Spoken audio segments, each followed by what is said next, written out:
A dying man's blood-soaked grip on my wrist sealed my fate. He gasped a terrifying name, Dante Varley, the city's most feared mafia boss. Within 48 hours, I was sitting across from the disabled kingpin himself. He didn't want my life. He wanted a wife. It was a 1-year fake marriage to save my brother from medical debt, or I'd lose everything. But what happens when the fake mafia wife falls in love with the underworld? Come with me. Let us watch the exact moment a psychological trap snaps shut. The camera pans across the cold, flickering, fluorescent lights of the emergency ward. Nurse Lena Carter moves through the chaos, her shoulders tense with exhaustion. Suddenly, a dying man grabs her wrist, smearing deep red blood over his ruined suit. He begs her to tell Dante Varley that the contract still stands. That name carries a dark, suffocating weight in the city. Lena freezes, her breath catching in her throat.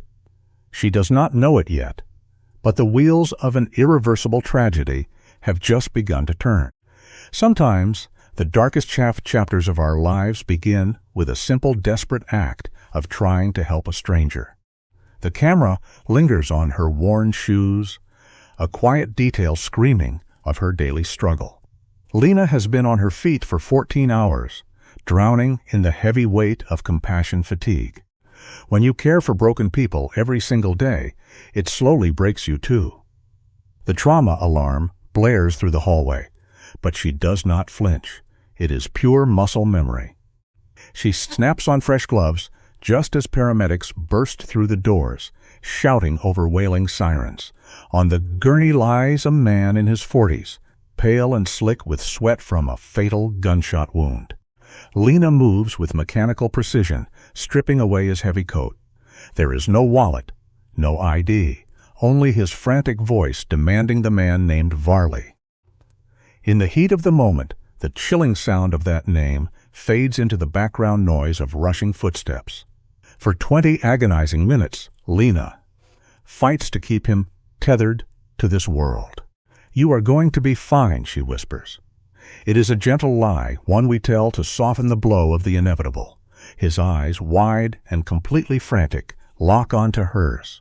He chokes out the name Marcus Chen, gripping her arm with the terrifying strength of a man staring into the abyss. He pleads with her to deliver his message to Varley, terrified of what will happen to his family if he fails. "I will tell him," she softly promises, hoping to grant him peace. At 11:47 p.m., the flatline hums. Her kindness has sealed her tragic fate. Watch the shadows deepen around her as the pressure mounts.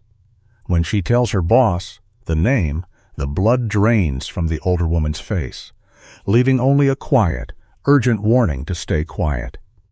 The camera follows Lena into her dark, cramped apartment at 2 in the morning. She finds her young brother, Danny, awake at the table. He is terribly thin. He slams his laptop shut, but it is too late. The screen glows with the crushing weight of medical bills from his battle with leukemia. Lena has sold everything, maxing out every card to fight a war she cannot afford. True heartbreak is watching someone you love suffer while you stand entirely empty-handed. Danny quietly suggests skipping their payments, his face carrying a heavy sorrow. "You are going to college like we planned," she tells him. Her voice is steady, a beautiful mask, hiding her complete despair. She sleeps only in fragments, haunted by the cold grip of the dying man in her nightmares. Driven by pure survival, she takes yet another shift at the hospital, but the quiet rhythm of the ward shatters 3 hours later. 2 men step into the light. Their suits are sharp, their posture stiff with the quiet violence of men who hurt people for a living. They are not police. They tell her Mr. Varley has asked for her. The silence in the room is deafening. Every doctor and nurse step back, leaving Lena alone. It shows us a hard truth. When true danger enters the room, most people look away. Lena tries to hold her ground, her voice trembling just slightly as she tells them she is on the clock. The enforcer does not even blink. He quietly explains that her boss has already let her go. It is a chilling, perfectly executed move to strip away her safety net and leave her completely isolated. She hands out of her scrubs, her hands shaking so badly she can barely tie her shoes. She knows she is walking into the lion's den. Yet she forces herself to keep moving. She convinces herself she is just keeping a promise to a dead man, using duty as a shield against her mounting terror. We often lie to ourselves to find courage when we are trapped. She walks out into the cold night air, stepping toward the waiting car. She slides into the back seat, the heavy doors locking with a solid, absolute thud. The car slips into a private concrete garage that feels more like a tomb. A quiet elevator carries her up to a massive penthouse. The camera drifts through the room, taking in the cold, sharp edges of the furniture, perfectly mirroring a mind that demands absolute control. Sitting in the center of the vast, dimly lit room is Dante Varley. He slowly turns his wheelchair to face her.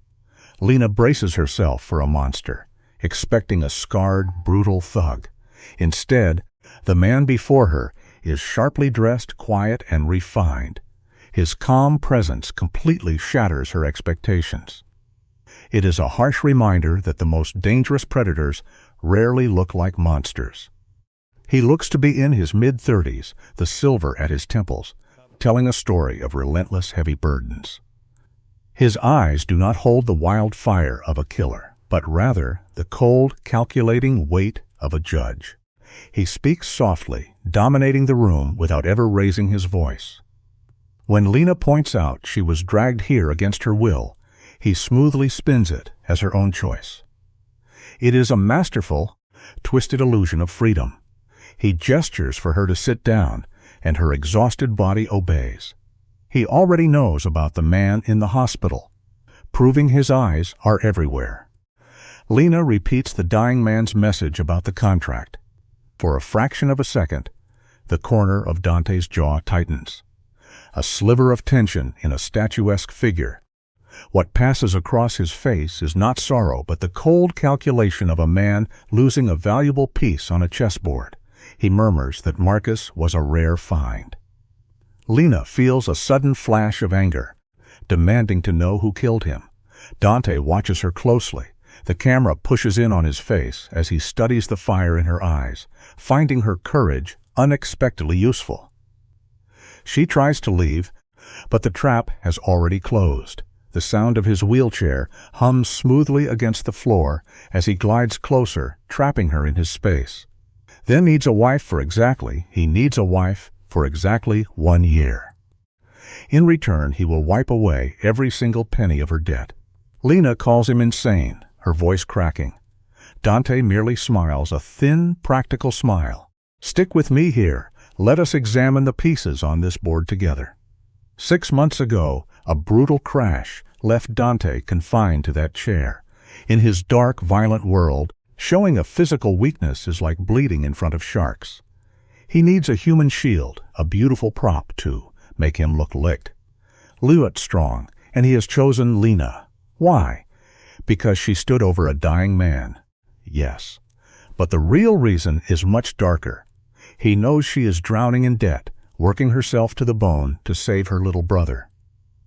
Dante did not pick her out of some twisted romance.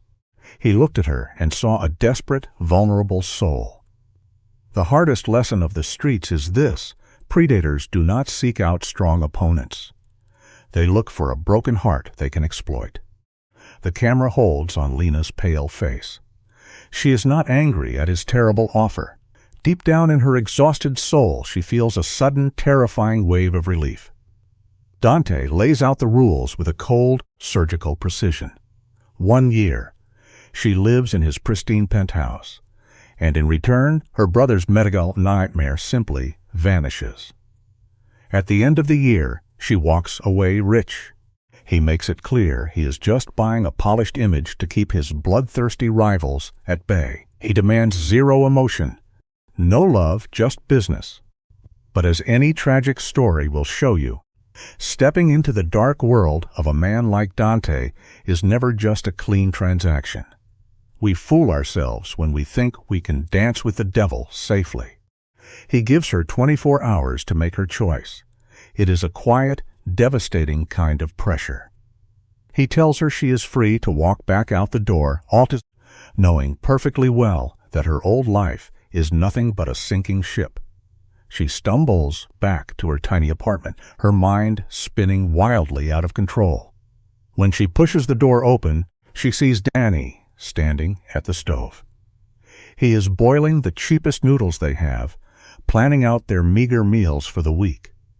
She wants to fall to her knees and tell him everything. She physically bites the inside of her cheek to hold the tears back, tasting copper. She swallows the secret down. In the end, the heaviest burdens we carry are the truths we lock away to protect the people we love. Stay with me here, because this is the exact frame where the trap snaps shut. The camera lingers on Lena in the dark, bathed in cold streetlights. She stares at the ceiling, haunted by the memory of Marcus Chen's final terrified gasp, a grim reminder of Dante Varley's brutal reach. Against that nightmare, she weighs her brother Danny's future. By the next evening, the heavy elevator doors slide shut, sealing her alongside Dante's enforcers. She steps into his glass penthouse, snapping out demands as if she actually holds any cards. She believes she is directing her own fate. But negotiating with a predator only gives you the illusion of control. We often mistake our desperate choices for bravery, completely blinding ourselves to the cages we willingly lock ourselves inside. Picture the tension in the room. Lena stands rigid, demanding the contract in ink. She claims the entire East Wing, drawing a physical border to protect her sanity. She demands to keep her nursing job, desperate to anchor her identity before Dante's shadow swallows her whole. The Kingpin resists. A civilian routine invites too much scrutiny for a man wrapped in darkness, yet he yields, allowing her reduced hours.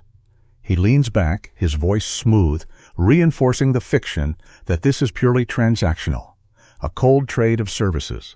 But look closely at her trembling hands as she nods.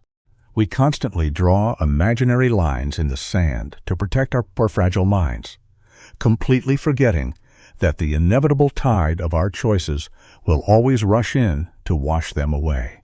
They seal the pact with a touch.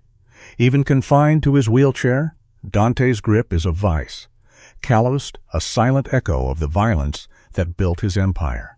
The camera pushes in on his unreadable eyes as he dictates the timeline. The paperwork drops by sunrise. Their public debut unfolds at a gala on Friday, with the wedding rushing toward them in 2 weeks. It is a calculated strike to forge a flawless facade before enemies can sniff out the deception. Just 3 days ago, Lena's heaviest burden was paying bills. Now, she is shackling her soul to a phantom whose name makes grown men tremble. It serves as a haunting reminder. Life can completely pivot in a single heartbeat, locking us into a dark reality we never saw coming until it was far too late to escape. As she leaves, Dante softly thanks her, his voice promising a painless ordeal. But as the elevator descends and city lights blur past the glass, the true gravity of her choice takes hold. The camera captures her ragged exhale. She repeats the comforting lie. This is solely for her brother's survival. Yet she drastically underestimates the psychological rot of existing beside a predator, faking a romance for hungry wolves.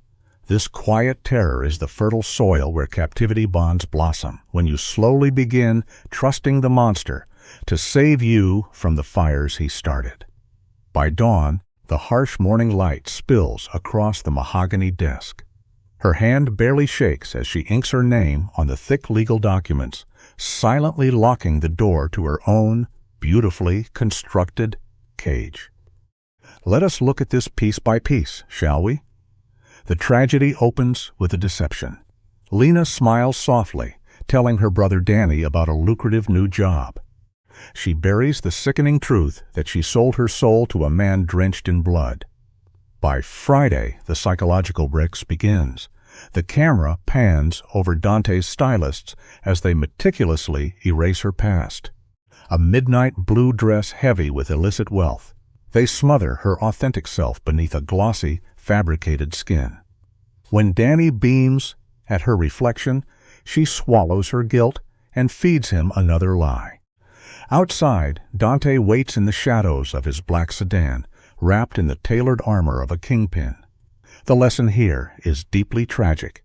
Every single lie we tell inevitably isolates us from the very people we are desperately trying to protect.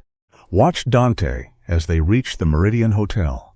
Outside his sanctuary, his posture turns rigid, projecting the armor of a crime lord.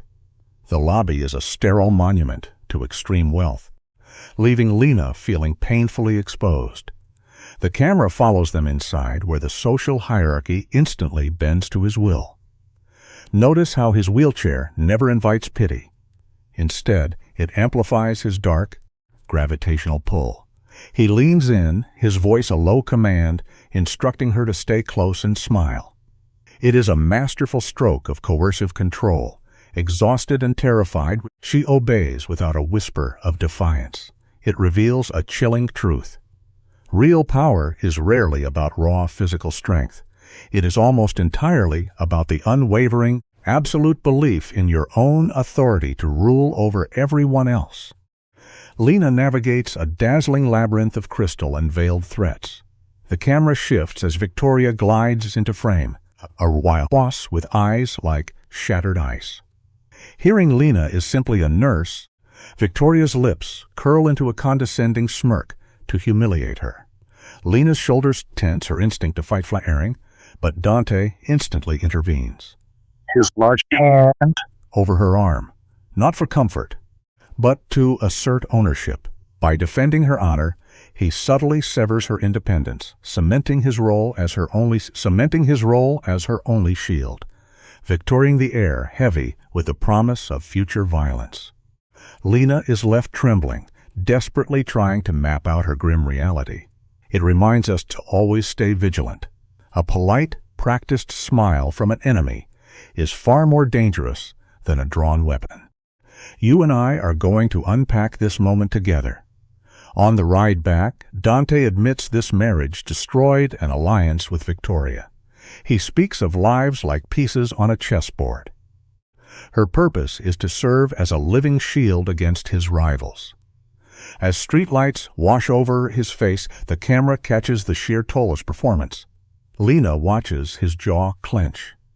She spots the subtle spasms near his eyes, his white-knuckled grip on the armrest. His body is in agony. But the second she leans in with a word of medical concern, he snaps. His voice cuts through the dark car like a blade, furious at being perceived as weak. It reveals a deeply tragic truth we must remember. Those who build massive steel walls to protect their pain will absolutely crush anyone who attempts to climb them. The camera pulls back to show the suffocating void between them. Dante views his physical agony as a shameful loss of power. There, right up to the penthouse, is drenched in toxic silence.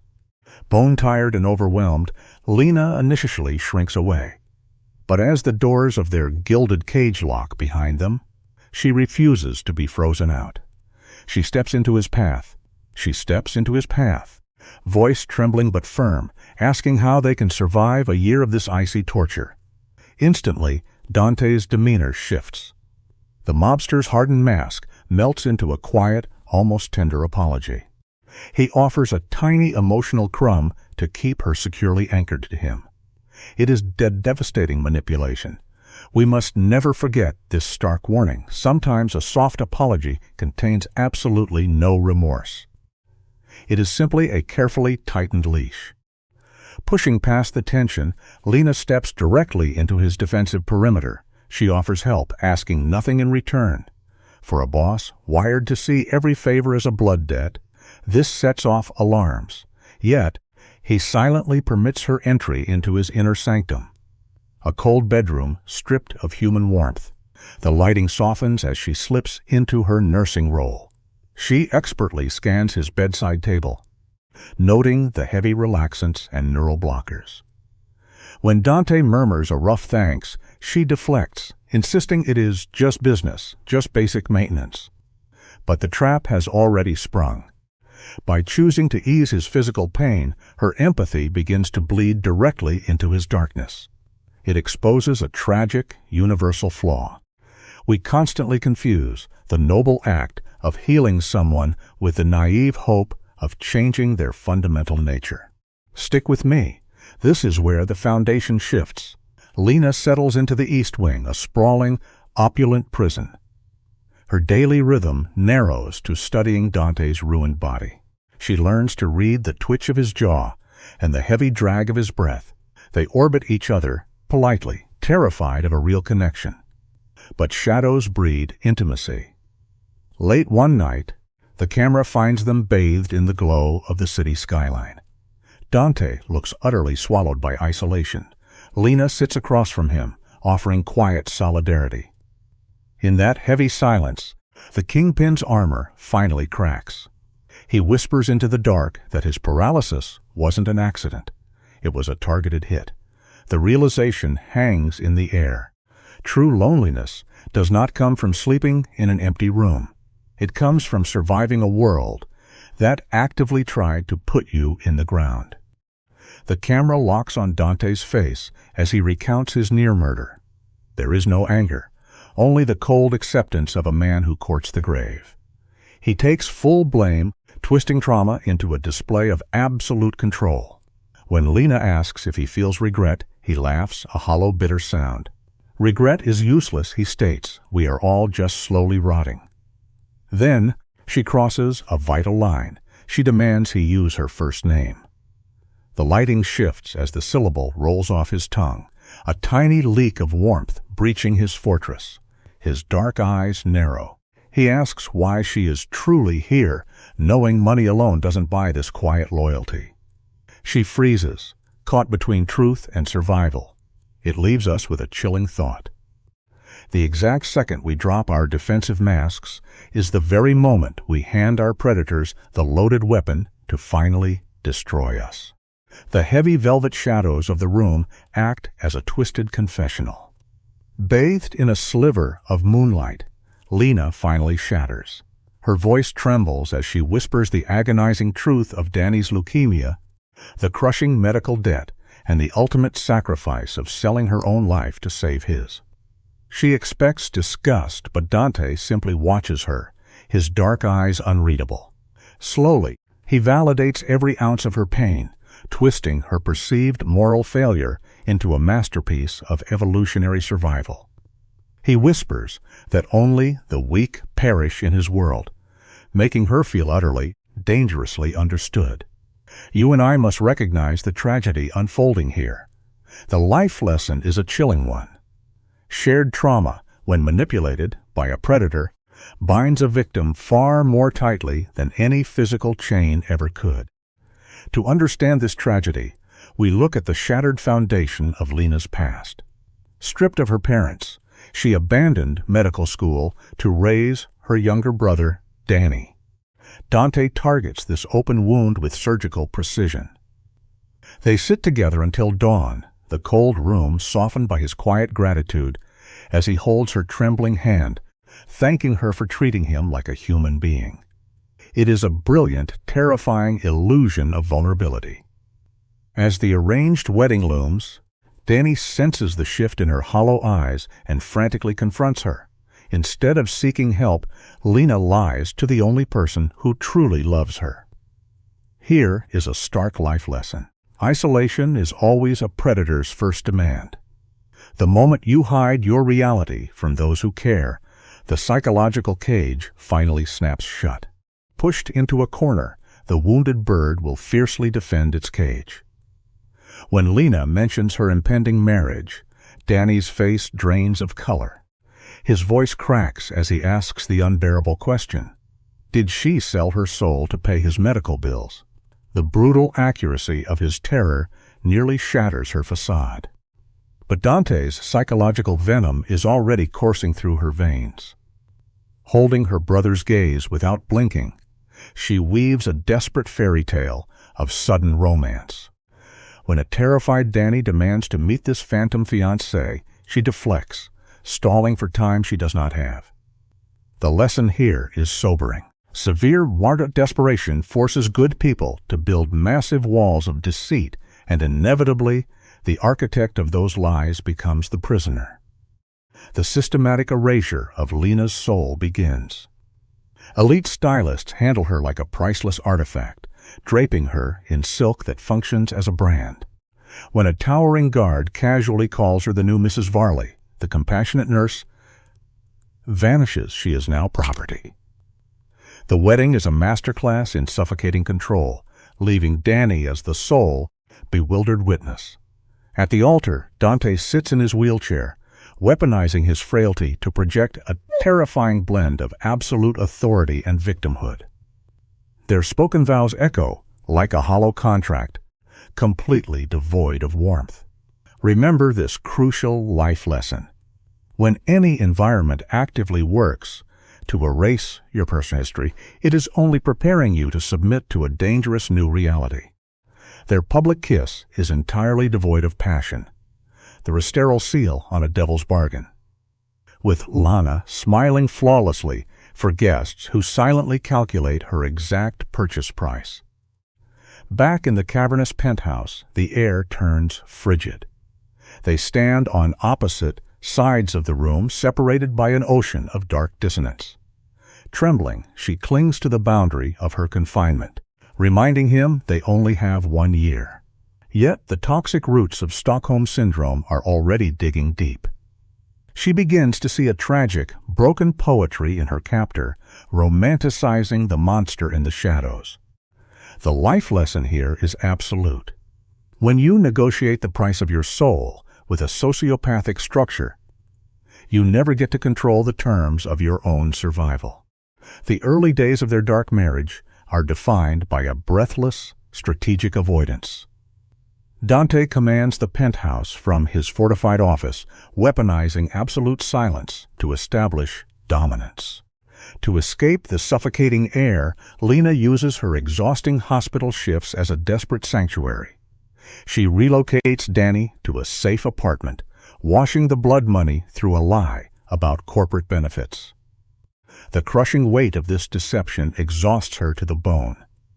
When Danny notices her hollowed cheeks and observes she is living with a virtual ghost, he tries to intervene. True to form, she deflects him, instinctively protecting her captor's narrative. The life lesson is tragic but true. Physical comfort purchased at the high cost of moral compromise will always bankrupt your peace of mind. Danny's realization that Dante treats her as an asset cuts too close to the bone. Unable to face the truth, Lena panics and bolts back into the lion's den. She stumbles right into a lethal syndicate meeting inside the penthouse. Dante sits flanked by Vincent and Carlo, whose tailored suits cannot hide their aura of brutal violence. With ice in his veins, Dante introduces her as his wife, turning a sacred word into a dark territorial warning. Vincent offers a courtly smile, but his handshake is a calculated psychological probe. That empty smile makes Lena's skin physically crawl. Here is a life lesson you must never forget. Your deep intuition is rarely wrong. When your own biology screams that a politely smiling face actually belongs to a predator, you must always listen. Vincent smirks, claiming Dante is simply being protective. A cunning probe to test the master's leash. Beside him, Carlo refuses to stand. A silent microaggression rejecting her new status. When Dante abruptly ends the gathering, Vincent's welcome to the family lands like a velvet-wrapped threat. Left alone, Dante softly invites Lena to ask whatever she desires. Yet, when she speaks, he gives her absolutely nothing. It is a terrifying display of cognitive dominance. Let's look at this piece by piece, shall we? He dictates reality by rationing the truth. The life lesson here is visceral. Intimacy cannot survive where information is weaponized. If a person demands your profound vulnerability while offering only stone walls in return, they are not protecting you. They are managing you. Dante leans back in the dark, whispering that she knew exactly what she was buying into. It is the classic maneuver of a megalomaniac, dumping the psychological burden onto the victim. Then he shifts tactics, revealing the bloody mechanics of his empire. He paints himself as the tragic martyr, soaking up the violence so she can live in luxury. This calculated flash of deep exhaustion is the final catalyst. Lena's gaze softens, and her empathy overrides her primal survival instinct. She looks at the monster and sees a lonely man, instantly bonding with her captor's trauma. The life lesson here is deeply tragic. Empathy is a beautiful human trait, but when it is carelessly handed to a calculated predator, it becomes the very iron chain that drags you completely into the dark. Dante cloaks his obsession with control under a quiet, practical veneer. Looking into her eyes, he softly whispers that her stubborn persistence is not a flaw.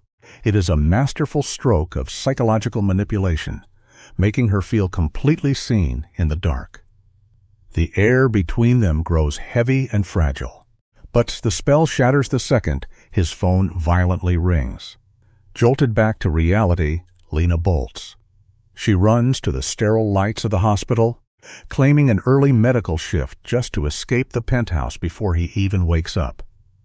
The life lesson here is a profound truth of human nature. We will always blindly sprint back toward the familiar, bleeding chaos we understand, rather than stand and face the quiet, terrifying unknown of a beautifully gilded cage. The emergency room is a blur of shattered bones, a dark mirror of Lena's internal ruin. Colleagues eagerly probe about her sudden marriage. Must be love, they sigh. Lena forces a painful smile. For a victim sinking into Stockholm Syndrome, the cheerful ignorance of the world feels like salt in a wound. She buries her mind in the frantic rhythm of trauma care until Dante's voice on the phone shatters her sanctuary. He doesn't ask. He demands she attend a formal dinner with Vincent. The violent collision of her two realities triggers breathless panic.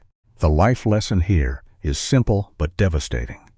You can never neatly compartmentalize your darkest secrets.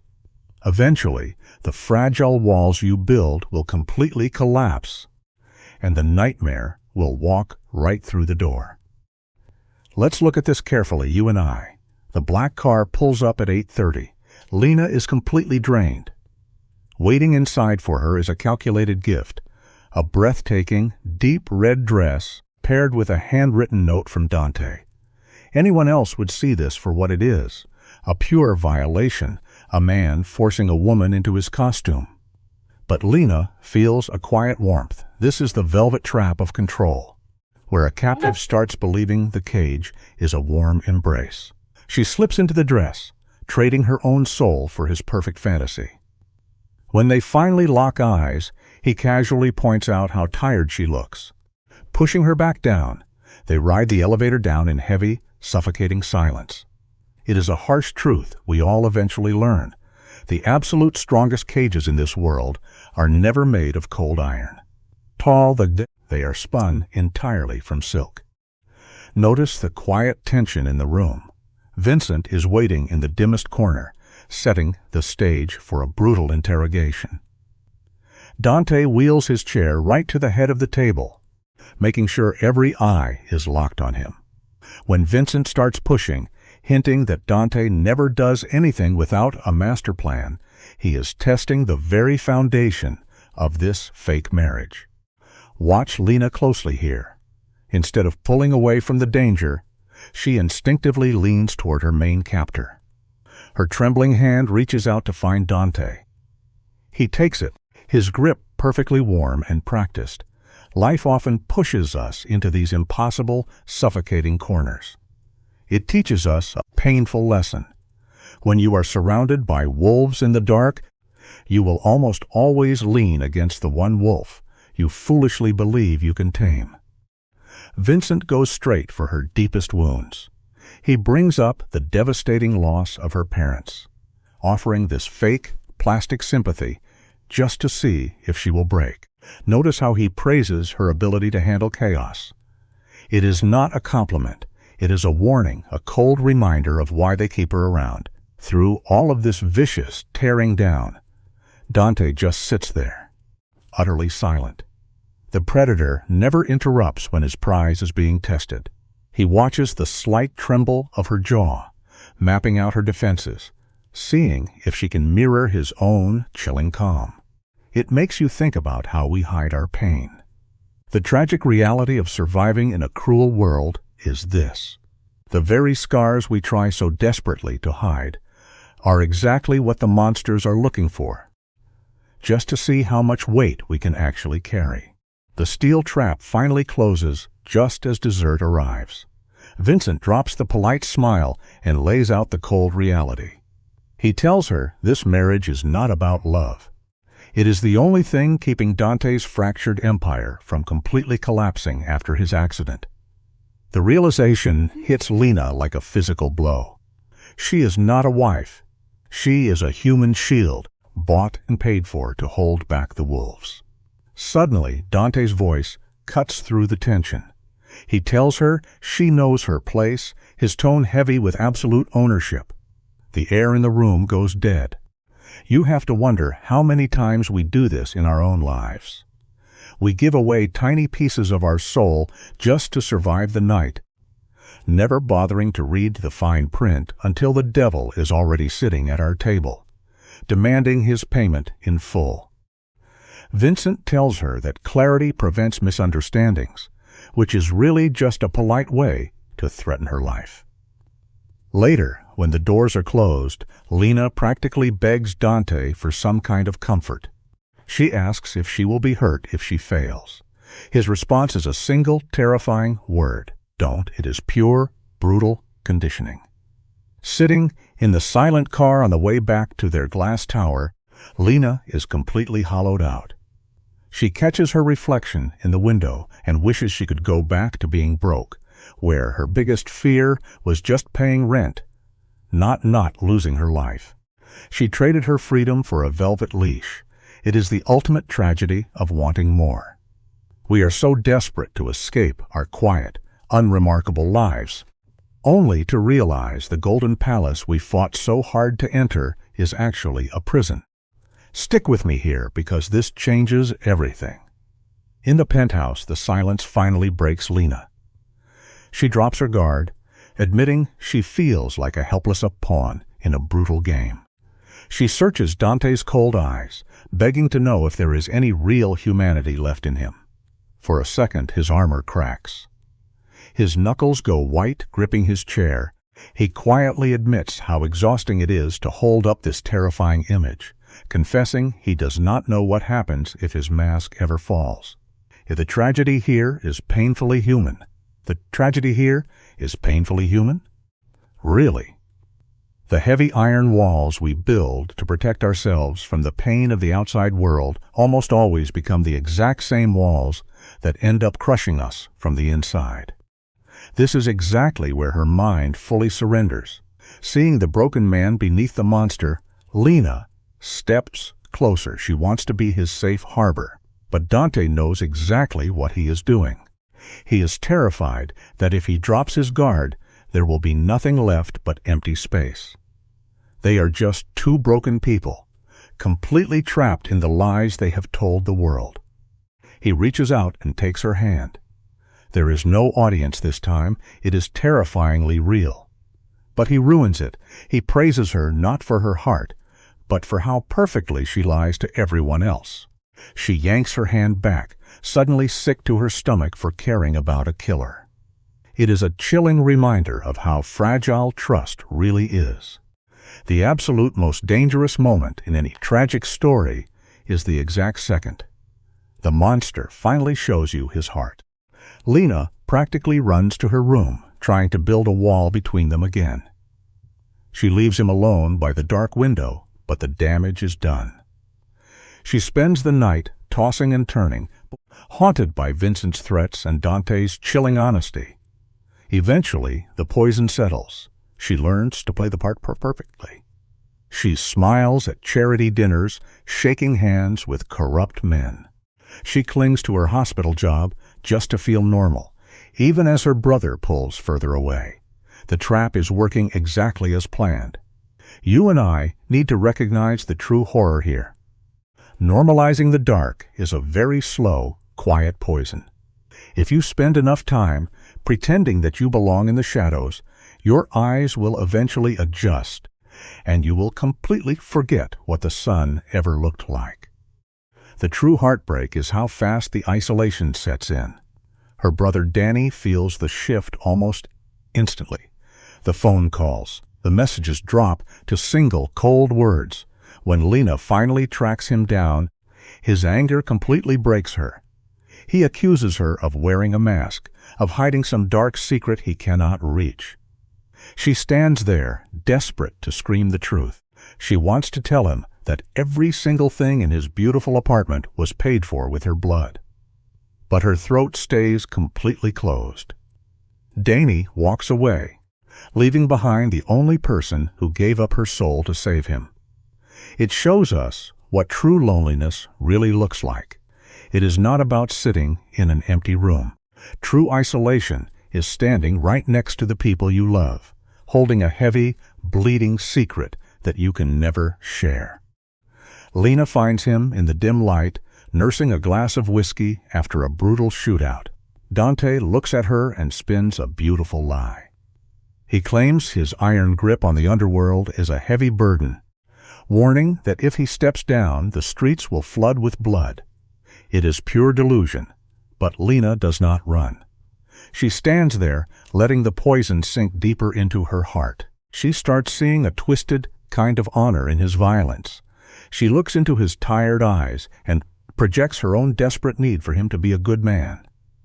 It is so painful to watch someone fall into this trap, but it teaches a truth we cannot ignore. The most destructive lies in this world are never the ones other people tell us. They are the beautiful, desperate lies we willingly tell ourselves just to justify the darkness in someone we love. Dante plays his next card with terrifying perfection. He softly asks what she would do if she were in his shoes. It is a carefully crafted trick to pull her closer. Lena, still clinging to her innocent heart, tells him that love should always beat power. She completely breaks down, crying over how much she misses her brother. Terrified, Danny will find out she sold her life to pay his debts. Dante sees the open wound and moves right in. He reaches out, his warm hand covering hers. He whispers that they are both just victims, trapped by the heavy burdens of family. It is a brilliant, sickening mirror trick. We see it happen in our own lives so often. We make us a shared trauma for a beautiful romance. We forget that when two drowning people hold on to each other, they only sink to the bottom faster.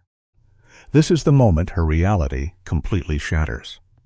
Lena explicitly whispers that she needs to walk away, that she is standing far too close to the fire. Yet, she does not take a single step back. Her body is completely paralyzed by his warm touch. She knows the man is a monster, but she has convinced herself that his hands are the only safe place left. When she breathes out that she cannot stop, the last lock on her cage clicks shut. A slow, quiet smile spreads across Dawn in Love. It is the deep satisfaction in love. It is the deep satisfaction of a hunter watching the trap snap closed. It leaves us with a haunting final thought. Knowing exactly where the dangerous boundary lies means absolutely nothing if you refuse to step back. We will always find a way to excuse the poison we choose to drink. The camera pans slowly across the dim rooms of their shared confinement. We are watching the slow poison of codependence taking root in the mundane rituals of morning coffee. Let us look at this piece by piece, shall we? The lighting shifts, casting bruised shadows as Lena finds Dante locked in physical agony. He has been suffering in absolute silence, for 6 hours. A man of his dark nature sees the failing of his flesh as a fatal flaw, a cracked armor he fiercely guards. He refuses her help, his jaw clenched, muscles trembling. Yet his suffering is exactly the hook that catches her. Her tragic need to heal binds her inextricably to the monster. The truth of the human heart is simply this: we are never more blind to our own manipulation than when we are convinced we are the ones providing the rescue. Watch the slight shift in power as the framing tightens on Dante's face, his eyes flashing a volatile mix of rage and vulnerability. When Lena insists on soothing his violent muscle spasms, she briefly strips this unyielding man of his absolute control. He tries to rebuild the wall, his voice sharp as broken glass, reminding her she was purchased to play a wife, not a nurse. But the tragedy of her captivity pushes her past that boundary. As she gently applies heat to his aching back, the severe tension melts from his shoulders, weaving a dangerously false intimacy in the quiet dark. He mutters excuses, claiming rest is a luxury men like him cannot afford. The life lesson here is unforgiving. Taking on another person's pain does not magically cure them. It only acts as a bridge, transferring their deep sickness straight into your own soul. The fragile glass of their arrangement finally shatters. The camera lingers on Dante's trembling hands as he spits out bitter frustration at his failing legs. For a man built on power, this confession is a brutal tearing of his own skin. Lena does not recoil. Instead, her voice softens. She steps directly into the role of a devoted wife, openly breaking the cold financial terms they agreed upon. Dante watches her closely, his eyes narrowing in the low light. When he asks why she cares, he is probing the bruised edges of her mind, testing how deep her conditioning has sunk. By admitting she can no longer treat this as a simple transaction, she hands the captor his ultimate victory. You must remember this. The exact moment you start finding sincere excuses for the one holding your leash, the iron door of your cage is effectively welded shut forever. He pulls back before the heat can consume them. Dante sharply commands her to stop, cutting off her words before she can fully confess her attachment. The lighting turns cold as Lena flees to her empty wing. Desperate for air, the weight of her captive reality pressing down on her chest. But the architect of this tragedy will not let her escape. Later, a quiet slip of paper slides beneath her door. A note of gratitude from Dante, penned in sharp, calculated strokes. It is the perfect morsel of humanity, designed to keep her starving yet hopelessly tethered. As the lavish dresses are prepared for the upcoming Foundation Gala, the invisible trap snaps closed. Never forget this truth.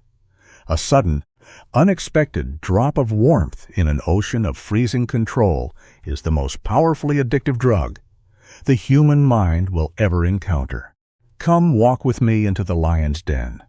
Let us examine this scene together. The heavy doors open to reveal an arena built for pure intimidation. 500 guests mingle beneath dripping crystal chandeliers. This is Dante's natural hunting ground. He has already ordered Lena to remain tightly at his side, stripping away her free will under the disguise of protection. As they move through the crowd, the entire room tilts toward his dark pull. Lena feels the hungry, predatory eyes, tracking her every move. She is drowning in a sea of velvet and diamonds. Then, through the parting crowd, a new threat emerges. A distinguished man approaches them, his warm, welcoming smile completely masking a razor-sharp intent. Always remember, the brightest smiles in the room usually hide the sharpest blades. The camera isolates Richard Blackwood's eyes, cold and calculating. He is an apex predator circling the wounded, looking for a way to break Dante by analyzing his quiet new wife. Lena forces a polite, wooden smile, lifting her manners like a shield to block his blows. Richard casually comments on how Dante always kept his dirty work away from his family. It is a trap, a deliberate test. Lena keeps her face completely blank, smoothly agreeing with the lie. A mocking grin spreads across Richard's face as he notes how beautifully Dante has trained her. Dante's knuckles turn white on the armrest of his wheelchair, his voice low as he fiercely defends her free will. Richard simply hums, pointing out how fast this wedding happened. The truth of life is that people who move with reckless speed are almost always running from a heavy, devastating truth. The very air in the ballroom seems to thicken and turn cold. Richard softly brings up the poisonous whispers circulating in the shadows. Dante's voice instantly drops into a terrifying, gravelly whisper, a masterful technique of unspoken violence. Richard leans in, effortlessly weaponizing the timing of this rushed marriage right after Dante's crippling injury. He is digging for the rot beneath the floorboards. When Dante pushes back, Richard pretends to be a harmless observer. It is then that Lena steps forward, fiercely protecting the man who bought her. She insists their love is private. Richard looks at her with chilling amusement. Spoken like a true, devoted wife, he mocks softly. Life teaches us a hard lesson here. True devotion is incredibly hard to prove when the price tag hanging from it is so clearly visible to the rest of the world.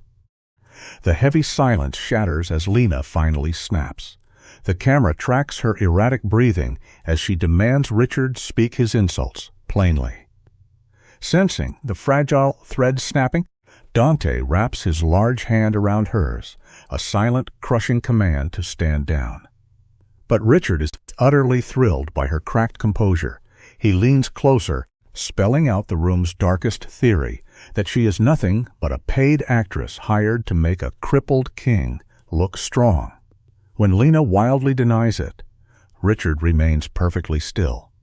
A man dealing only in cold mathematics. He points out the massive flow of money and the suspicious timing. Lena cries out that they simply help each other, completely blind to her own tragedy. The lesson is painful. When you desperately try to prove your love by listing what you do for one another, you have already admitted it is nothing but a trade. Stick with me. This is where the dynamic fundamentally changes. Dante forcefully maneuvers his wheelchair between his wife and the predator, a brilliant display of ownership masking as a husband's protection. Richard's slowly eddy, satisfied with the cracks he has mapped out. In the aftermath, Dante whispers the harsh reality into Lena's ear. They are not at a party, they are on a battlefield. For the rest of the agonizing night, we watch them execute a flawless, tragic ballet. They lean together, hands constantly touching, painting a masterpiece of fake devotion for the hungry crowd. Lena stares blankly, her face locked in a painful, frozen smile while her mind completely detaches from her body. Here is a sobering truth. Living a lie in front of a watching crowd will always suffocate your soul far faster than facing a brutal truth in an empty room.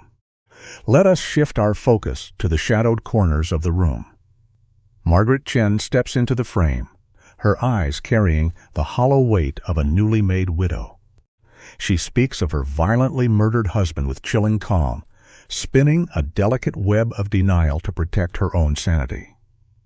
When Lena offers a soft human apology, Margaret cuts it down instantly. She leans in, delivering the freezing gospel of their dark world. In this life, love is a fairy tale for the weak. Blind, bloody loyalty is the only coin that matters. The camera focuses on Lena's pale face as the horror of her situation finally sinks in. She has chained herself to a world where affection is always a trap. The tragic lesson of this ecosystem is absolute. When you live among wolves, showing your soft underbelly is never a beautiful act of bravery. It is simply an invitation to be devoured. Lena desperately searches the older woman's face, begging to find just 1 ounce of regret, But Margaret offers only a tragic, broken smile, deeply scarred by years of trauma bonding. She whispers that love is the only reason she stayed. Love is merely the heavy coat they wear to survive the freezing pain. Let you and I look across the room through Lena's eyes. There sits Dante, charming a city politician. His face is a perfectly sculpted mask, completely at home swimming among the sharks.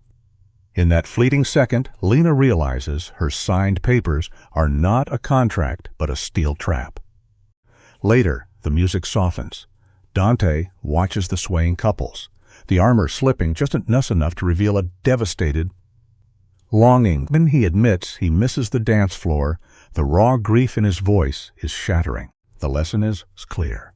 The heaviest chains we wear are always forged from our own silent grief.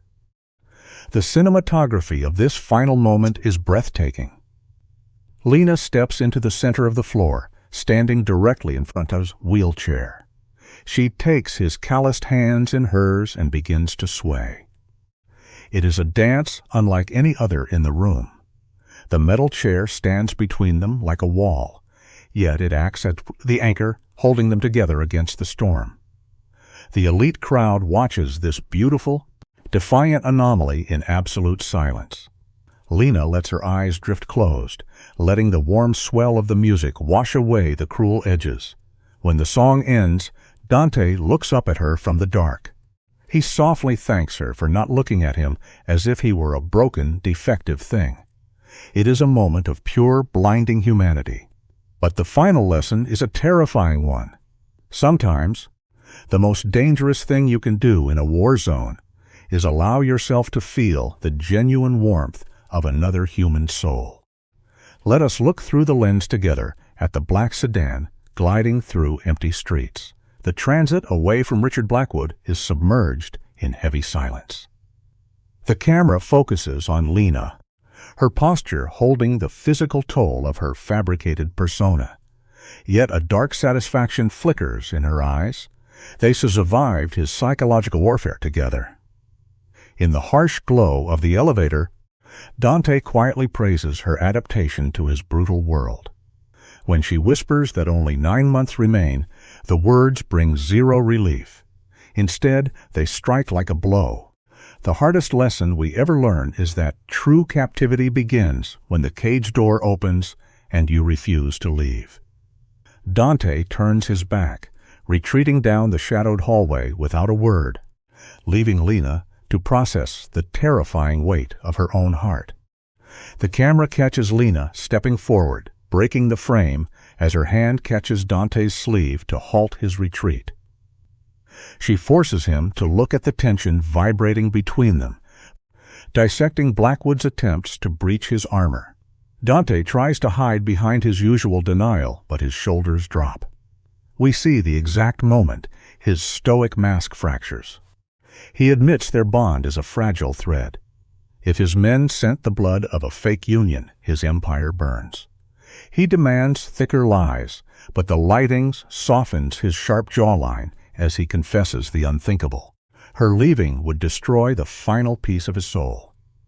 The simplest lesson is that the most dangerous vulnerability is admitting someone matters. His raw words hang in the sterile air, an irreversible shift in their tragic script. You and I must recognize the fatal turn in this tragedy. The close-up reveals Lena's breath catching as her autonomic nervous system misfires. She stares into his dark eyes and confesses that the cold contract died weeks ago. Her public devotion is no longer an act. Dante's face hardens. He warns her that erasing the line between captor and willing partner is a point of no return. He invokes the 9-month exit strategy to maintain order. But trauma has already rewired her desire. She leans in, her voice barely a whisper, asking what happens if she never wants to be free. The tragedy of the human heart is that we often build our own prisons and call them home. Their defensive walls shatter instantly. Dante crosses the final distance, pulling her against him, erasing every physical boundary left between them. The lighting dims, casting shadows over Dante as a startling conflict breaks across his face. He whispers that holding her through a mere contract would slowly kill him with guilt. Lena reaches up, her trembling fingers tracing his jaw, fiercely promising that he must earn her choice every single day. The intimacy that follows holds none of the polished aesthetic of their wedding day. It is desperate, a frantic clutching in the dark to anchor themselves. Lena finally surrenders, clinging to the architect of her ruin. When the heat fades, the cold light of reality creeps back. Dante notes how this fundamentally alters their dynamic. Yet, the only way to survive a storm is sometimes closing your eyes to the lightning. Lena presses her face against his chest, refusing his clinical dissection, begging to just exist in this fleeting moment. The scene shifts to the quiet hum of a mundane morning, a stark contrast to the violence outside. From our director's chair, this normalization of a hostile arrangement is fascinating to watch. It is 3 a.m. when the camera catches Lena slipping into an exhausted sleep. She wakes to find Dante lingering by the window, a silent guardian enforcing their proximity. Weeks bleed together in a terrifyingly domestic montage. Dante rarely leaves the estate, hovering like a shadow to protect his new emotional lifeline.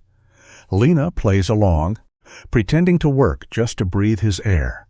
When her brother Danny visits, he spots the terrifying shift. The stiff alienation is completely gone. Lena averts her eyes.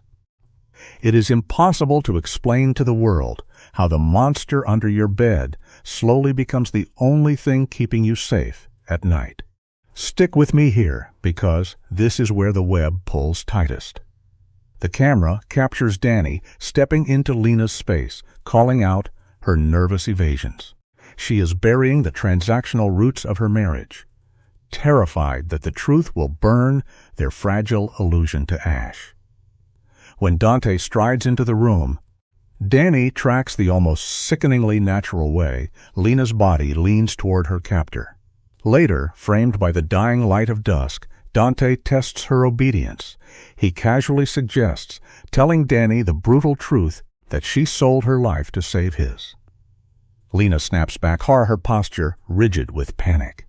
She knows that crushing someone with a debt they cannot pay is an unforgivable cruelty. The heavy life lesson settles in the dust around them.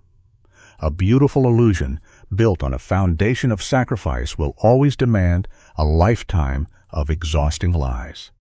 We pan across Lena's face, watching her drown in profound cognitive dissonance.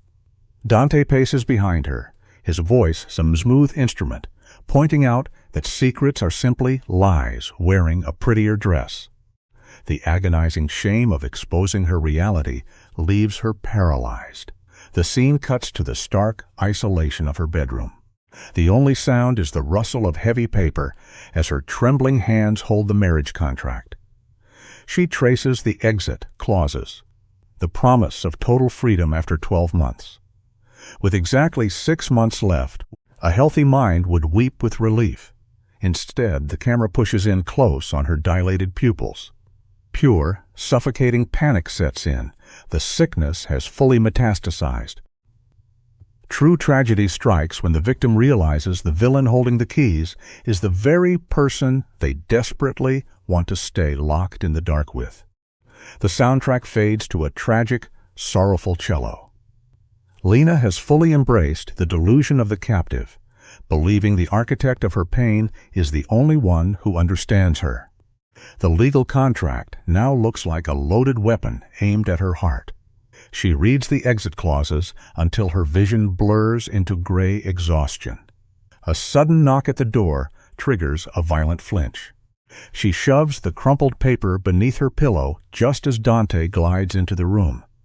To protect her terrifying secret, Lena projects her spiraling anxiety entirely onto Danny. Weeping over their fracturing bond, Dante moves with calculated grace. He sits at the edge of her bed, leaning into the shadows, and offers a manipulative, sanitized fraction of the truth. We learn a hard lesson here. A half-truth offered by a predator is always more dangerous than an absolute lie.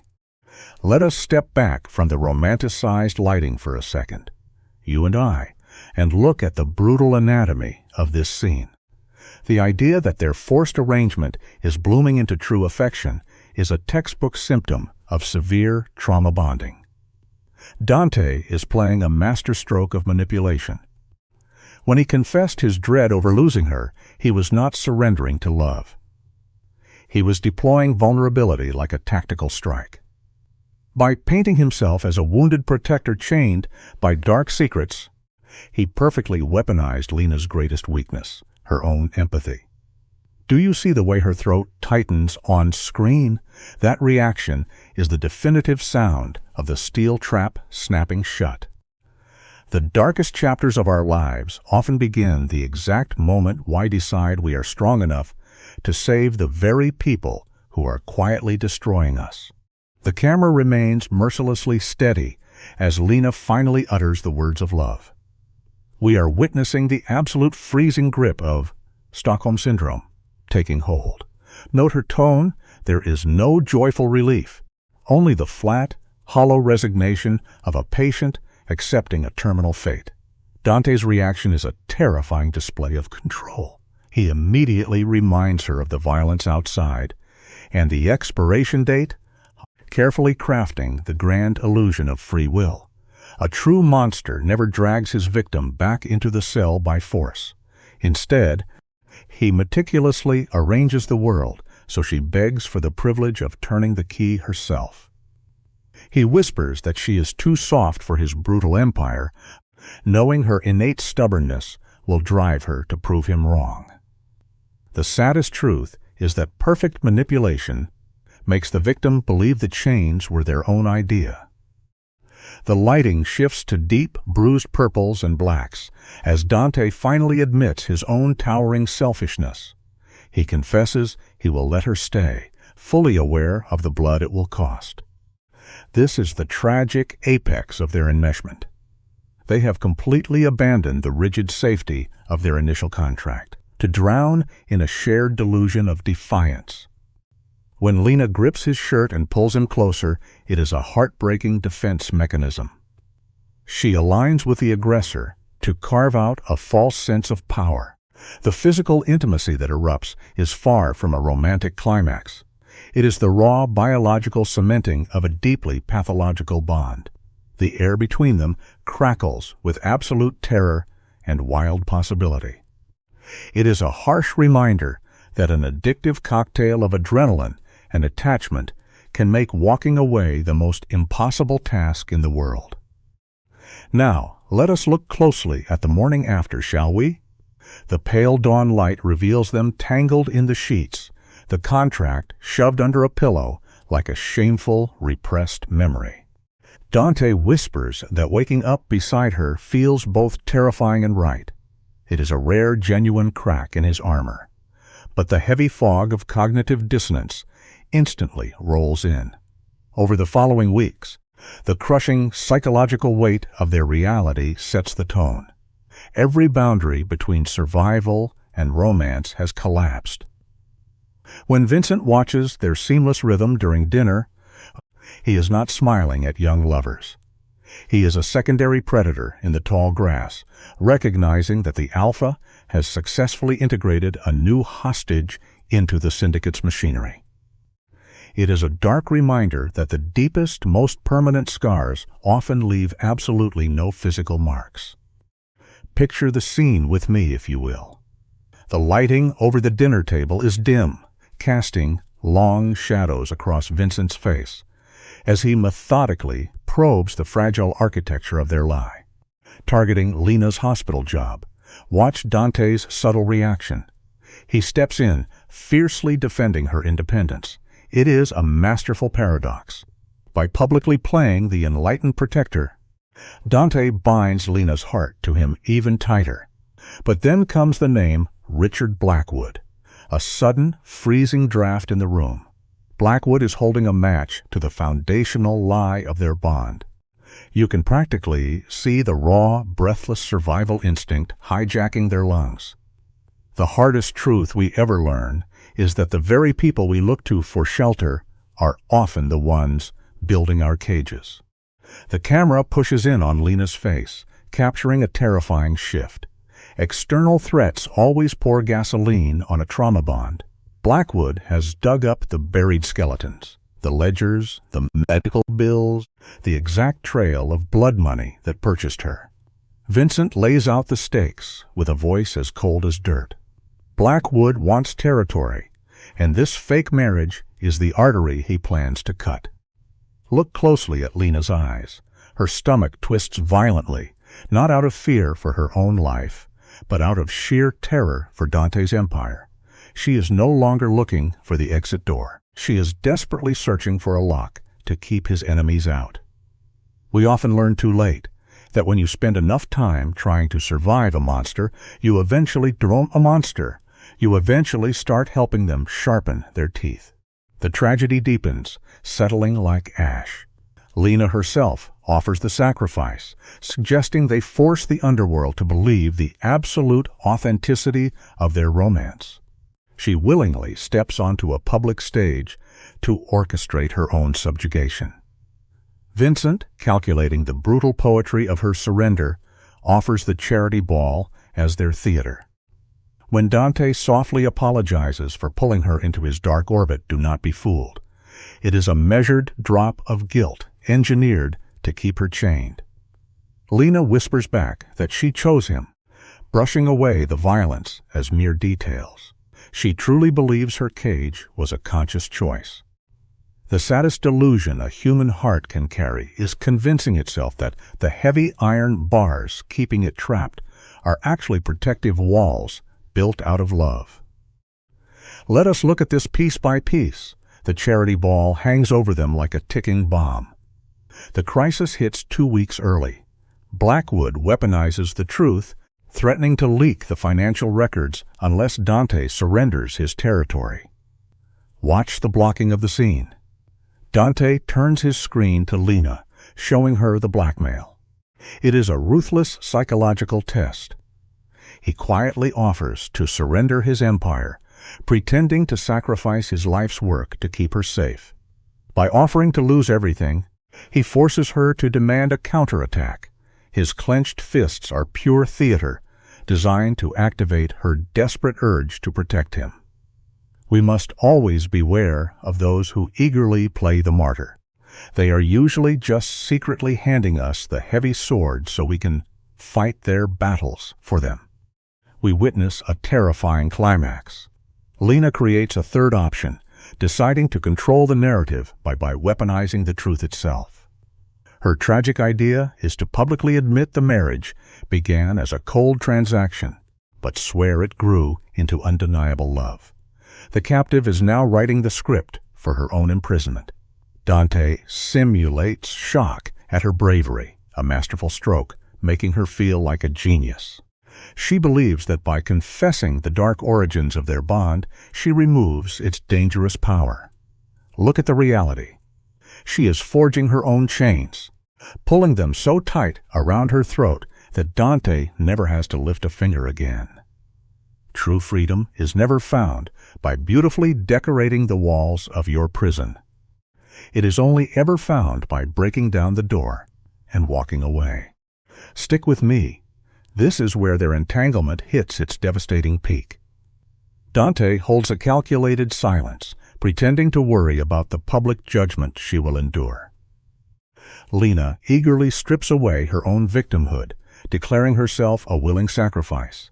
With tears, she confesses her love, painting their chaotic trauma as a beautiful victory.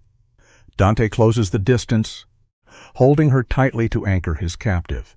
He mirrors her confession, cleverly twisting his past emotional cruelty into a tragic battle against his own internal demons. Together, they rewrite their dirty contract into a sweeping tale of romantic destiny. We often rewrite our darkest histories, not because we forget the pain, but because the raw truth is simply too heavy a ghost for our fragile minds to carry. Notice how quickly the tenderness vanishes. Dante breaks the embrace to reclaim the room, his megalomania taking the wheel. For 2 grueling weeks, they rehearse the sanitized lie until Lena's heart stops racing. She is deeply brainwashing herself, but life rarely respects our careful scripts. The night before the gala, the lighting turns harsh. Her brother Danny calls an urgent meeting. The second she steps into his apartment, he takes a sledgehammer to her glass castle. He points at the bank statements, the calculated payments proving she sold her life to a mobster. The air leaves Lena's lungs as her romantic delusion crumbles into dust. The truth is a relentless hunter. No matter how deeply we bury our secrets beneath beautiful fantasies, the past always finds a way back to our doorstep. The critical rupture is here. Danny stands in the harsh light, brutally confronting her with the truth. He calls Dante what he is, a ruthless crime boss, and tears down her destructive martyrdom. This is exactly where the mind shows its terrifying defense mechanism. Instead of waking up, Lena fiercely defends the monster.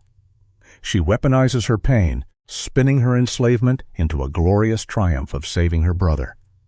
She cries out that she found something beautiful in the dark. Watch her eyes. She truly believes it. It is devastating to witness. A mind desperate to justify its own profound suffering will effortlessly rewrite a horrific tragedy into a love story, simply because facing the cold reality makes it utterly impossible to survive another day. Watch this devastating confrontation unfold.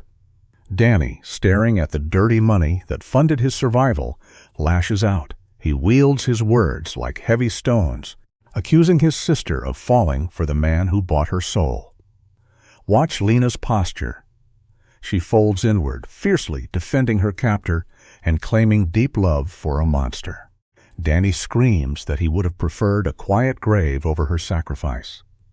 Lena's face goes dead numb.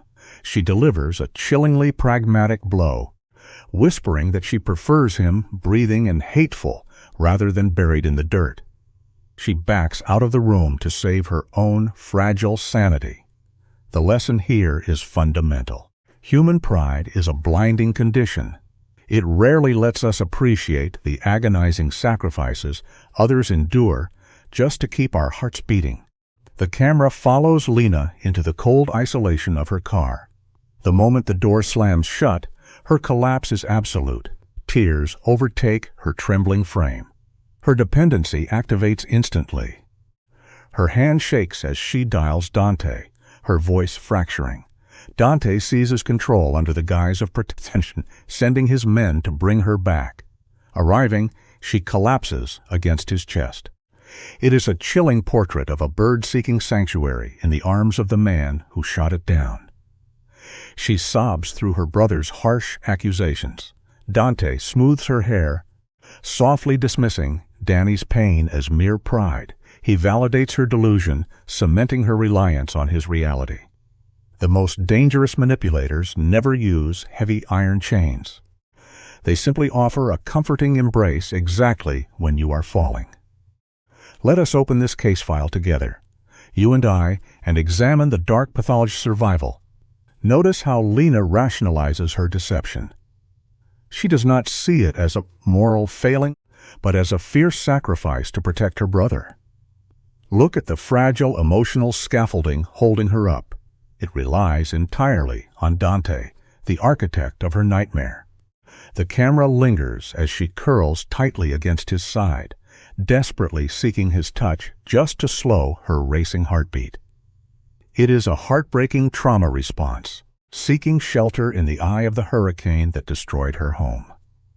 The lesson here is simple. Human beings will almost always choose a familiar, warm danger over an unknown safety, happily rewriting their own moral compasses just to make it through the dark, lonely night. The morning light spills across the mirror. We watch Lena methodically apply her makeup. It is the ritualistic forging of psychological armor before facing a room of apex predators. Beneath the flawless lipstick, Her pulse hammers against her throat. Dante approaches, his heavy hand resting on her bare shoulder. Their reflected eyes meet. She whispers a question, terrified this public exposure will guarantee their ruin. Dante leans in, his voice a smooth blade, reminding her that living as a hunted ghost is just a slower death. He hands her the intoxicating illusion of control. Lena knows she lacks his cold blood, but she borrows his terrifying strength anyway. We often paint our brave masks so convincingly for the world that we completely forget the fragile, terrified flesh sweating underneath. You and I must look closely at the tragic choreography of this moment. The flashing bulbs of the cameras cut through the darkness like lightning in a storm, illuminating the visible trembling of Lena's hands. She anchors herself to Dante, her fingers clutching his arm like a survivor clinging to wreckage. Inside the ballroom, the suffocating scrutiny of the elite presses down upon them. Across the room stands Richard Blackwood, watching with the predatory smirk of a man who believes he has already won.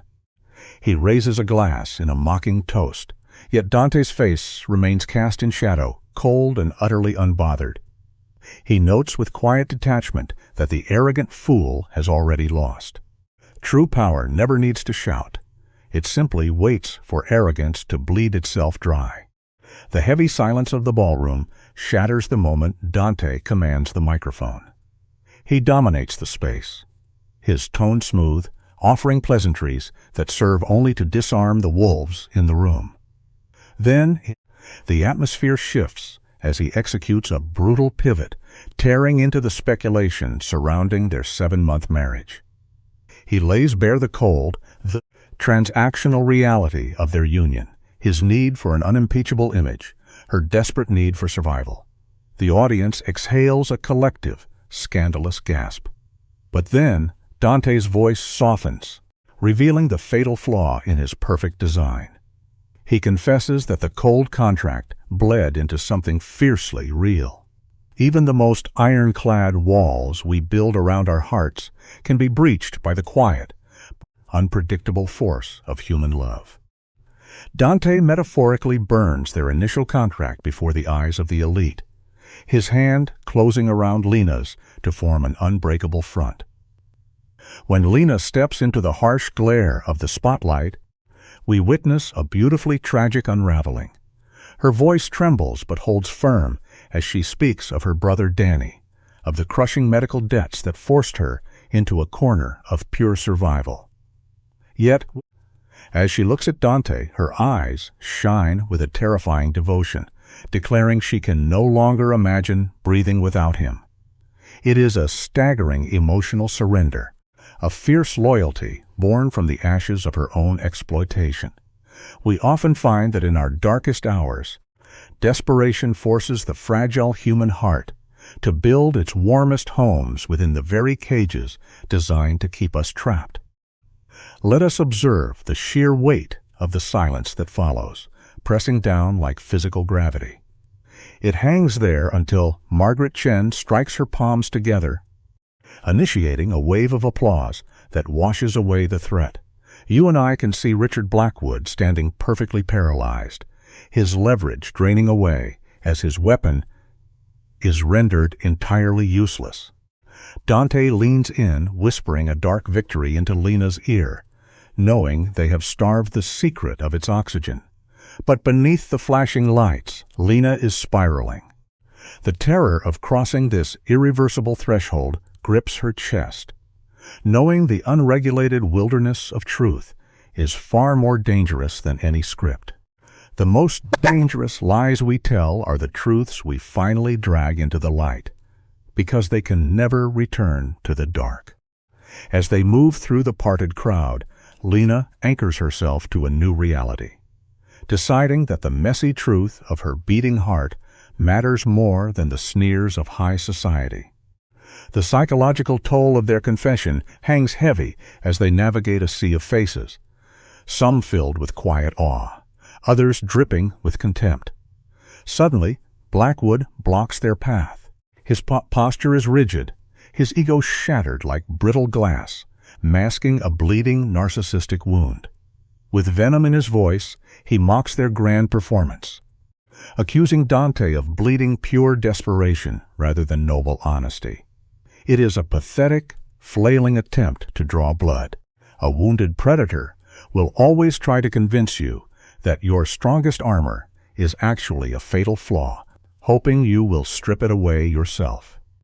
Dante does not flinch, his eyes cold as he calmly schools Blackwood on the unassailable power of absolute truth. Desperate for a target, Blackwood turns his psychological blade toward Lena. Twisting the knife regarding her financial desperation, the camera lingers on the subtle tightening of Lena's jaw. She buries her internal panic beneath a mask of absolute stone, her voice frighteningly steady as she dismisses his pathetic inability to lose. Defeated, Blackwood melts back into the shadows. Dante dismisses the elite as mere scavengers, guiding Lena through a side exit. The moment the heavy door of their vehicle clicks shut, Lena's posture collapses, the adrenaline draining from her veins. True exhaustion only shatters our bones when the body finally realizes the wolves are gone. The quiet of their isolated penthouse feels heavier than the ballroom. Here, stripped of an audience, Dante gently brushes a stray lock of hair from Lena's face, reframing her trembling terror not as weakness, but as the bloody soil from which true bravery grows. The silence shatters when her phone illuminates the dark room. It is a message from her brother, Danny. He has seen the broadcast and demands to see her immediately. A visceral wave of dread washes over Lena's pale features as she braces for familial rejection. In a rare, quiet display of grace, Dante steps back, gently urging her to go face her brother alone, while he remains in the shadows. The most agonizing fractures we are ever forced to heal will always be the ones running deeply through our own bloodlines. Come with me, you and I need to witness this raw shift in the narrative. Lena strips away her glamorous armor, washing the cosmetics from her face, until only the frightened girl remains. When Danny arrives, the dark shadows under his eyes speak of sleepless torment. Yet the anger that once burned between them has extinguished. His voice cracks as he retracts every cruel word, shattered by the truth of her public broadcast. He weeps as he finally recognizes the suffocating burden she carried to save his life. He admits his own blinding pride had built a wall between him and the only person who ever truly protected him. True forgiveness always demands that we tear down the barricades of our own bruised egos to witness the bleeding wounds of those we love. A shudder runs through Lena's spine as she chokes on the guilt of her initial deception. But Danny gently stops her, his voice anchoring her to the present. He reminds her that she has always been his shield, a dynamic that did not magically dissolve when he came of age. Then, the deepest truth spills from Lena's lips. She whispers that the cold contract has dissolved into a terrifyingly genuine love for Dante. Danny watches the desperate sincerity in her eyes before pulling her in, fierce, grounding embrace. He murmurs that their shared blood will always outlast these temporary storms. He pulls back, his eyes hardening with protective care, asking how Dante truly treats her. The most vital human attachments we forge are simply the ones resilient enough to survive our darkest betrayals. The crushing tension finally breaks when Danny offers a dark, necessary laugh, playfully threatening to unleash hell on Dante if he ever dares to break her heart. It is a fragile attempt to reclaim some control. As the night deepens, they dissect the granular details of her bizarre variety. But when Danny mentions the looming expiration of the one-year contract, Lena's entire body goes rigid. She stares at the floor, paralyzed by the agonizing terror that Dante still views her as a temporary chess piece. Danny leans in, his face serious. telling her she cannot survive on quiet assumptions. Assumption is the absolute enemy of emotional clarity. We always suffer far more in the suffocating silence of anticipated rejection than we ever do in the honest reality of the truth. The transit back to the penthouse is agonizing the city, lights painting anxious shadows across Lena's face. She is consumed by the terrifying reality of loving a man she was hired to deceive. When she steps inside, she finds Dante standing by the glass, his silhouette cast in cold, brooding moonlight. She quietly details her reconciliation with Danny, but her nerves ignite at the dangerous edge in Dante's voice. Without looking at her, he clinically notes that their contract expires in exactly 5 months. The words strike her chest like a physical blow. Her voice shakes with uncharacteristic fury as she demands to know if they are counting down to a funeral or living a delusion. Dante finally turns to face her. Avoidance is a fragile shield. It can only ever delay our brutal collision with the unvarnished truth. Now, stick with me. This is where the entire psychological battlefield is laid bare. Lena stares him down, violently tearing away the suffocating veil of their legal arrangement, demanding the one thing Dante is terrified to give: absolute honesty. But Dante, a man who has spent his life orchestrating power, retreats behind the sterile armor of logic to mask his paralyzing fear of abandonment. He claims he simply wants her to have an exit strategy, but it is a calculated retreat. When a powerful man feels his heart exposed, he will weaponize logic to avoid emotional ruin. The walls we build to protect ourselves are the very things that guarantee our isolation. Refusing to play his twisted game, Lena steps closer, demanding to know what his dark, guarded soul actually wants, forcing him to the edge of the abyss. The camera lingers on the cold space between them as Lena alters the script. This is not the predictable tragedy of a captive falling for her warden. She stares him down, demanding the destruction of the contract that chained her here. Dante flinches, a man terrified of his own shadow. He needs absolute certainty she is choosing this, projecting his deep terror that this twisted reality will eventually suffocate her. You and I have seen this human flaw before. We often accuse the ones we love of the exact betrayals we are most terrified of suffering ourselves. Lena holds up a mirror to his bruised soul, forcing him to look. He steps forward, swearing he will never let her go, locking them into a beautiful, volatile stalemate. Dante's posture shatters, exposing the exhaustion of a hypervigilant mind. The shadows catch the sheer panic in his eyes as he confesses his darkest habit. He has mentally simulated her walking out the door thousands of times, a punishing compulsion to brace his heart for the inevitable blow. He admits losing her would hollow him out, a staggering surrender from a king who built an empire on feeling nothing. Lena sees right through his armor. They are desperately using cold logic to choke out the terrifying warmth of genuine attachment. Understand this simple truth: you cannot negotiate your way out of a human feeling. Dante begs her to make a free choice, but Lena demands he drop the analysis and just ask for her. The heavy silence breaks, and he finally moves closer. The scene shifts as Lena makes her irreversible choice.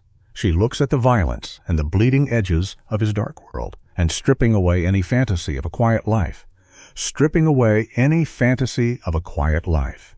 Dante reaches into his coat and pulls out the physical contract, the paper that forced her into his arms. His hand shakes slightly. By holding it out to her, the man who rules the city surrenders his only real weapon. The sound of tearing paper rips through the quiet room, a sharp and final noise.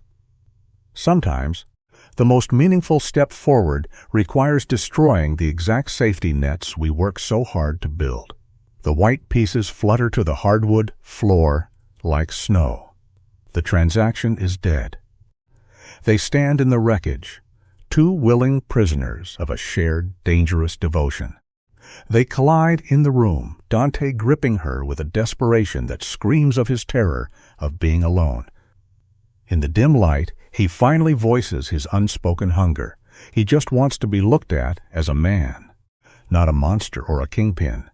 Lena holds him, whispering a vow to tear down his remaining walls, but the rising sun brings the blinding light of consequence. By morning, their private sanctuary is violently breached. The viral leak of their confession shatters the myth of the unfeeling boss. The media devours their exposed hearts. You and I know how the world works. True intimacy is a fragile thing, and the crowd is always waiting to weaponize our private truths for cheap entertainment. Lena's phone begins to scream on the nightstand, signaling the start of a bitter war. The camera pushes in on Lena's face, disoriented by the sudden spotlight. The jump from private vulnerability to public spectacle leaves her breathless. A sharp knock breaks the silence, and Vincent enters, carrying the cold air of an executioner. He delivers the verdict of the syndicate board. In their ruthless eyes, emotional honesty is a fatal infection. Half the table sees Dante's confession as the ravings of a broken mind, the others as a terrifying new brand of dominance. A formal review is coming. In the shadows stands Richard Blackwood, a smiling predator waiting for the throne. Listen closely, because the lesson here is absolute. In any hierarchy, hierarchy of power, showing your heart is interpreted as baring your throat to the wolves. Blackwood is moving in for the kill. Vincent paces the floor, his voice empty of warmth, as he hands Lena her new role. She can no longer be just a woman, she must become a weapon. Her strength is now just a data point to prove to killers that she is an asset. She must put her love on trial to save Dante's life. When the door clicks shut behind Vincent, the crushing gravity of the room falls squarely on Lena's shoulders. The terrible guilt of causing this empire to shake sets in. But beside her, Dante transforms. The soft lover is gone, replaced by the hollow-eyed predator. We all need to learn his dark survival tactic. Guilt is a truly useless emotion when your house is burning down. You must only focus on putting out the fire. Dante's face settles into stone, and the cold general returns to the battlefield. Dante's retaliation is a terrifying stroke of dark genius. He refuses to hide her. Instead, he drags her directly into the crosshairs, binding their lives together so tightly that any shot aimed at Lena hits him. 2 agonizing weeks later, the camera follows them down into the belly of the beast. The heavy iron doors of the syndicate's underground sanctum groan open, revealing 15 silent men. They are sharks circling a drop of blood. Richard Blackwood sits at the head, practically tasting his own victory. But Dante is a statue of pure ice. He does not plead. He drops a mountain of financial ledgers and security data onto the table. He buries their emotional outrage under a suffocating avalanche of cold, hard numbers, daring any one of them to question his profitable reign. Then comes the masterstroke of Dante's cruelty and brilliance. He steps back, forcing Lena into the center of the firing squad. The silence is deafening as 15 pairs of dead eyes lock onto her. But her hands stop shaking. She strips away the romance and admits she was bought and paid for, a brutal truth that shatters Blackwood's entire argument. She paints Dante's newfound fealty not as a crack in the foundation, but as an evolutionary leap that makes him infinitely more dangerous. Let this scene be a lesson for us all. When you stand before those praying for your downfall, the most terrifying weapon you can pull is the raw, unvarnished truth. She stares down the monsters in the dark, proving the captive girl has become the queen who will gladly burn them to ash. The tribunal descends into a psychological knife fight. Richard stands, his voice slick with poison, arguing that a man who loves is a man who can be broken. Lena steps into his space, her chin held high, destroying his sociopathic math. She fires back that having nothing to lose makes you careless, but finding something worth dying for turns you into a fortress.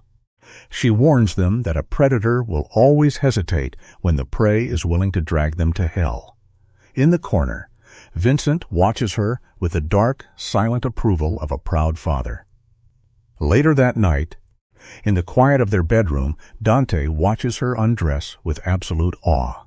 Standing your ground in a room full of monsters is not just brave, it is a necessary, bloody declaration of your own right to exist. The numbers are read with the chilling detachment of a morgue report. 10-5.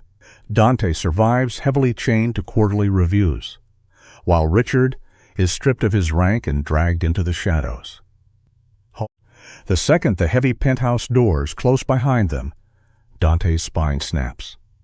The untouchable king collapses, burying his face in her shoulder, shaking from the phantom terror of almost losing it all.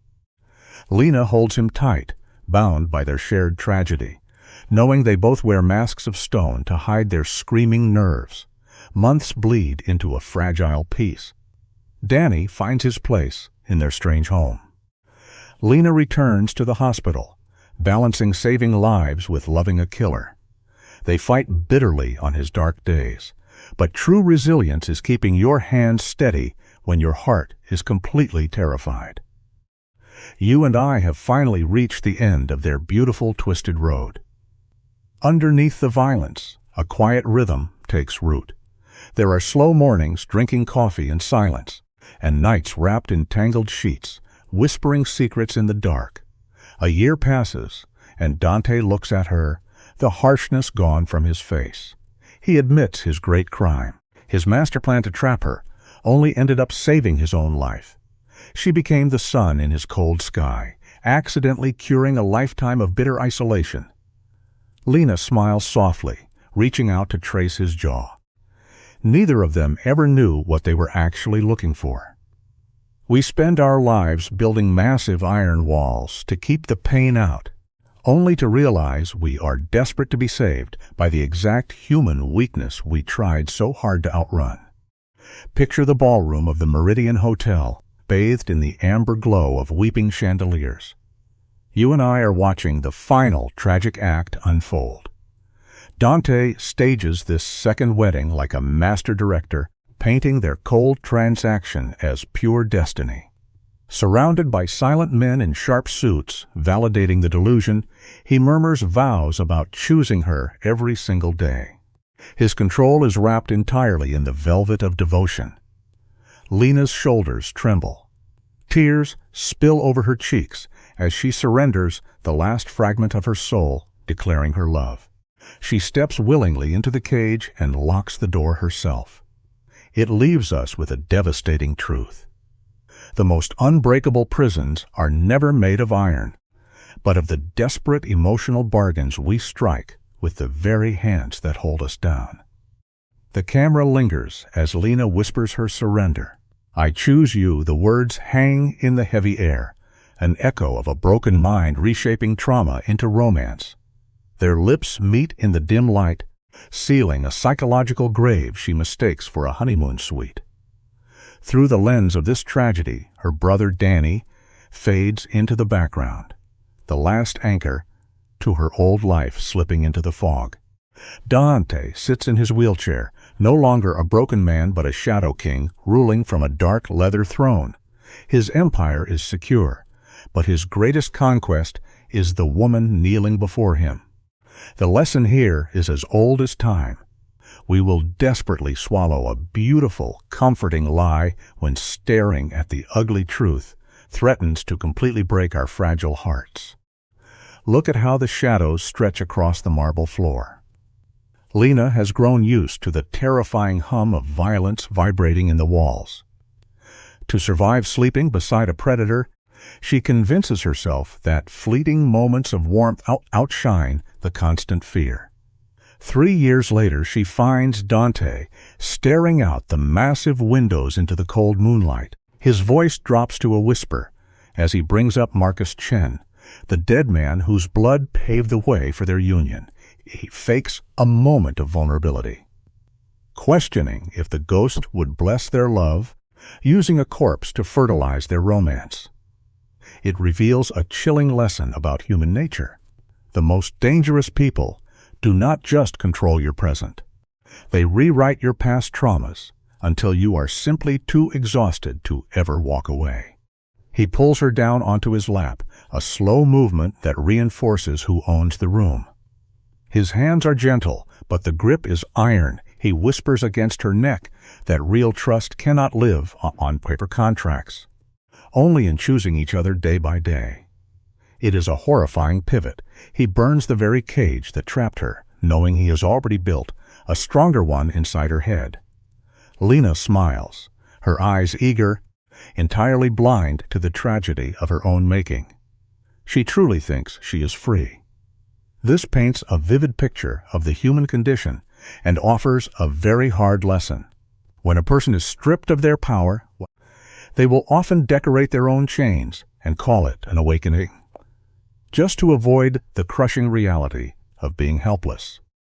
Let us examine the shadows of this deadly underworld together. The air is thick with unspoken violence, yet Lena simply closes her eyes to the blood. She buries her conscience, ignoring the horror of warming a killer's bed. Her brother Danny stands outside the frame, his voice cracking as he begs her to see that her freedom is just a painted backdrop. But Lena turns her back. She clutches the fantasy, convinced that romance can bloom from the dirt of extortion. It is a flawless, tragic conditioning. The story leaves us with a hauntingly simple life lesson. The hardest traps to escape are never the ones built by our enemies. They are the ones we build ourselves out of a desperate, agonizing need to feel loved by the very monster holding us hostage. Watch how she leans into his chest, mistaking absolute entrapment for a romantic partnership. 3 years after trading her life away, the tired nurse she used to be is entirely gone. In her place stands a fierce, devoted shadow. Dante tilts her chin up, the dim lighting catching the cold calculation in his eyes. He asks if she harbors any regrets. It is an empty question, as he is the architect of her thoughts. She offers a soft, broken smile and promises him she has none. She has traded a quiet life for a beautifully dressed nightmare. This brings us to a harsh, vital life lesson. True darkness rarely kicks down your door like a terrifying monster. It slips in disguised as a warm, protective embrace, whispering that enduring shared pain is the only real proof of love. As the scene fades, you and I are left staring at the ultimate tragedy. The megalomaniac has entirely consumed his prize. Lena stands tall in her grand illusion, convinced that staying is an act of free will. She looks back at the blood spilled to get here and sees only the red petals of romance. The brutal transaction that bought her has been erased from her memory, paved over with a terrifying devotion to her captor. There are no struggles left, no tears of resistance. Just the deafening silence of a completely surrendered mind. This leaves us with a profoundly chilling life lesson. The greatest victory for a predator is never taking what they want by brute force. It is waiting patiently in the shadows until the prey falls madly, irreversibly in love with the cage itself. I would say this story has a very strong emotional foundation because it combines danger, sacrifice, family responsibility, fake marriage, power, vulnerability, and moral transformation. On the surface, the story is about Lena Carter, an exhausted emergency nurse who becomes involved with Dante Varley, a feared and powerful man, after a dying patient gives her a message for him. But beneath the dramatic setup, the story carries a meaningful educational message. Life often forces people into difficult choices, but character is revealed by how they respond to pressure, fear, love, and responsibility. The first important lesson from the story is the value of responsibility. Lena is not a rich or powerful woman. She is a nurse working long shifts in a hospital that is falling apart, while also carrying the financial burden of her brother Danny's medical bills. Her life is full of exhaustion, sacrifice, and quiet suffering. Yet she does not run away from responsibility. She keeps working, keeps caring, and keeps trying to protect her brother. This makes her a strong and relatable character. For viewers, especially young people, Lena teaches that real strength is not always loud. Sometimes strength is waking up tired and still choosing to do what needs to be done. The second lesson is about the danger of carrying everything alone. Lena loves her brother deeply, but she also hides too much from him. She believes that protecting Danny means keeping the truth away from him. However, the story shows that secrets can create distance, even when they are born from love. Danny begins to feel that he is losing his sister because Lena is no longer honest with him. This is a very educational point. Protecting someone does not always mean hiding the truth. Sometimes, real protection means trusting them enough to let them understand what is happening. Love without honesty can slowly turn into isolation. The third lesson is that a person should never lose themselves completely, even when making sacrifices. When Dante offers Lena a contract marriage, she agrees because the money can save her brother's future. But she sets conditions. She asks for her own space, privacy, a written contract, and the right to keep working as a nurse. This is one of the strongest parts of her character. She is desperate, but she is not powerless. She understands that even in a difficult situation, she must protect her identity. The educational message here is clear. When life forces us into compromise, we should still hold on to our values, boundaries, and sense of self.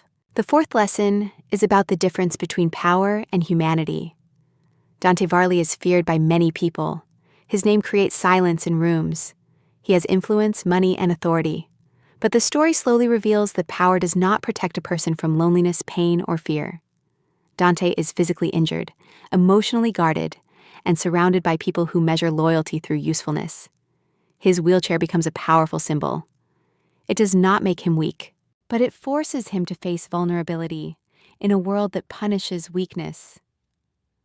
Through Dante, the story teaches that even the most powerful people still need care, trust, and emotional connection.